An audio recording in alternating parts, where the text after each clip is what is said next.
Você já se sentiu assim? No silêncio do seu quarto, com o coração pesado, você tenta orar. As palavras parecem tropeçar, sem forma, ecoando em um vazio. A gente aprende desde cedo que orar é conversar com Deus, mas para muitos de nós, essa conversa parece um monólogo. E se eu te dissesse que sua maior dor não é uma barreira para Deus, mas a sua ponte mais forte? Essa experiência pode ser profundamente frustrante. Olhamos ao redor e vemos pessoas que parecem ter uma conexão direta, enquanto nossas próprias orações parecem bater no teto. A gente se pergunta: o que estou fazendo de errado? Por que Deus parece tão distante quando eu mais preciso dele?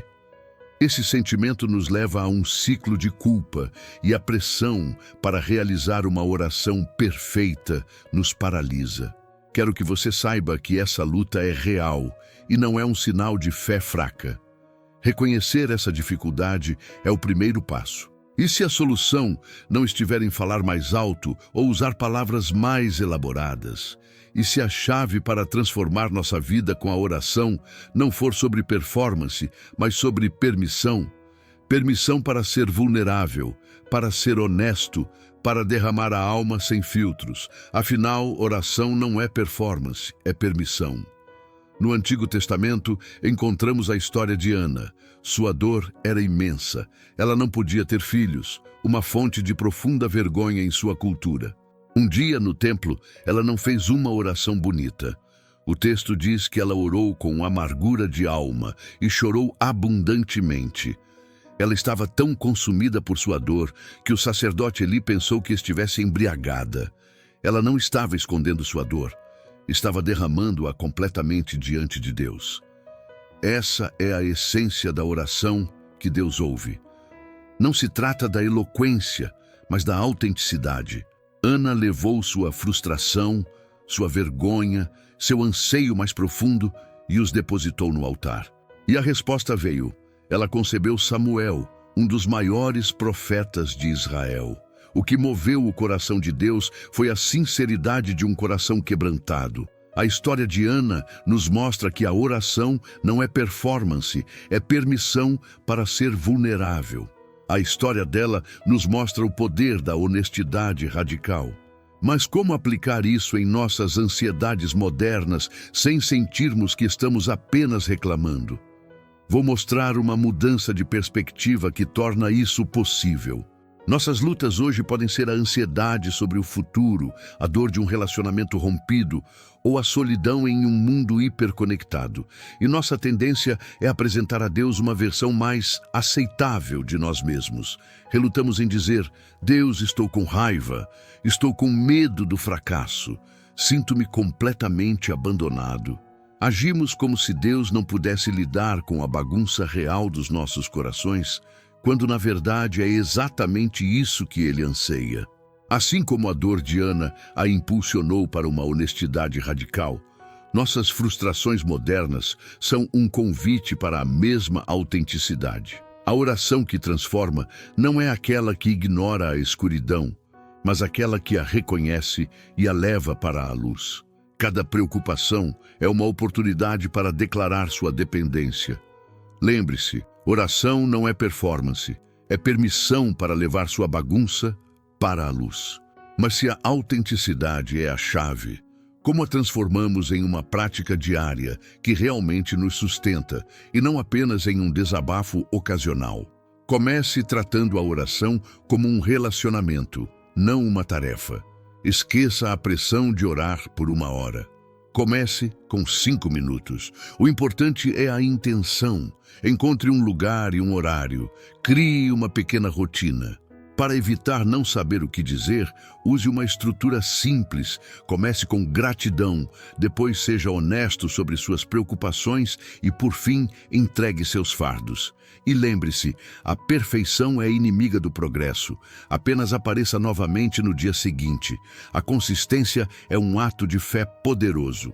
Mas e se, mesmo com a rotina e a estrutura certa, a oração ainda parecer vazia, um eco da sua própria voz? Eu conheço bem essa sensação.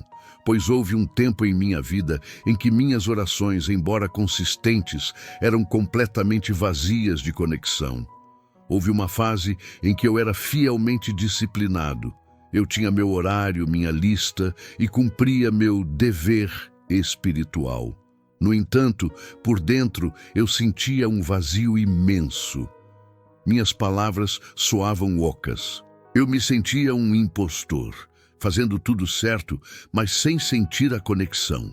O ponto de virada não foi um evento dramático. Em um momento de esgotamento, parei de orar e comecei a conversar. Abandonei minhas listas e simplesmente comecei a falar com Deus como se Ele estivesse sentado ao meu lado, compartilhando minhas frustrações e dúvidas. Essa mudança de um monólogo formal para um diálogo vulnerável transformou tudo. Lentamente, a oração deixou de ser uma obrigação e se tornou um refúgio. Aprendi que Deus estava mais interessado na honestidade do meu coração do que na perfeição das minhas palavras. Essa percepção de que a oração é um diálogo nos leva a uma questão crucial. Se é uma conversa, como podemos aprender a ouvir a outra voz, a voz de Deus, em meio ao ruído de nossas vidas? A ideia de que a oração é uma via de mão dupla é revolucionária.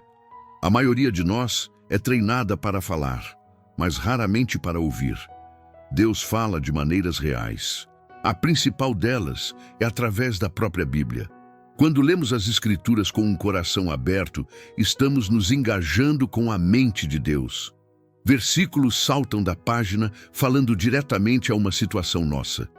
Além da sua palavra, Deus também fala através do seu Espírito Santo.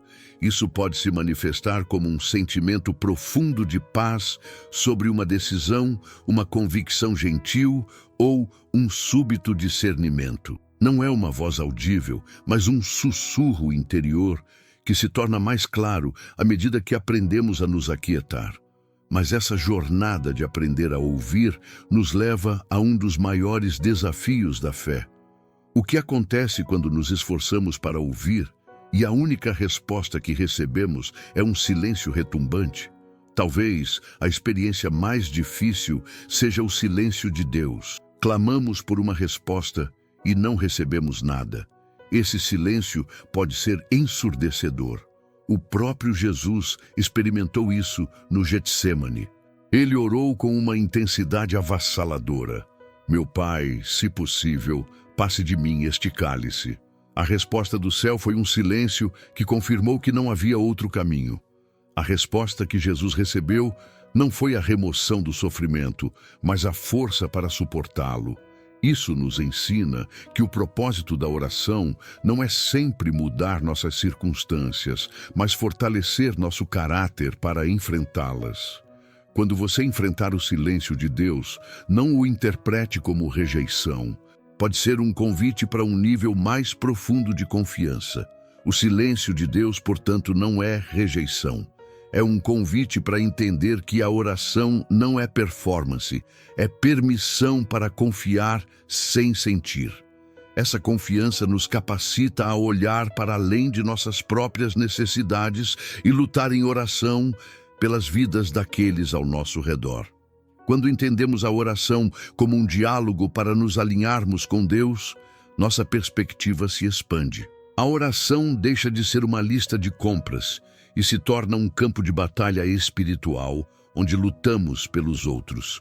Isso é intercessão. O apóstolo Paulo constantemente orava pelo bem-estar e crescimento dos crentes. Quando intercedemos, saímos do centro do nosso próprio universo. Esse ato de amor nos conecta mais profundamente ao coração de Deus. A intercessão também fortalece nossa própria fé. Ao vermos Deus agir na vida dos outros, nossa confiança é reafirmada. Tornamo-nos participantes ativos na obra de Deus no mundo. Essa mudança de foco é um dos caminhos mais certos para a transformação, pois a mudança mais duradoura acontece de dentro para fora. Muitos buscam a oração esperando mudar suas circunstâncias externas, e Deus pode e age de maneiras milagrosas. No entanto, a promessa mais profunda e garantida da oração não está na mudança do cenário, mas na revolução que acontece dentro de você. A verdadeira transformação é a que ocorre em nosso caráter. A oração constante nos molda. A ansiedade dá lugar à paz, o medo à fé. A oração não é uma ferramenta para conseguir o que queremos, mas um processo para nos tornarmos quem fomos criados para ser. Essa mudança interna é o que nos dá estabilidade em meio às tempestades. As circunstâncias podem não mudar, mas se nossa paz não depender mais delas, nos tornamos inabaláveis. A oração constrói uma fortaleza interior, um refúgio em Deus.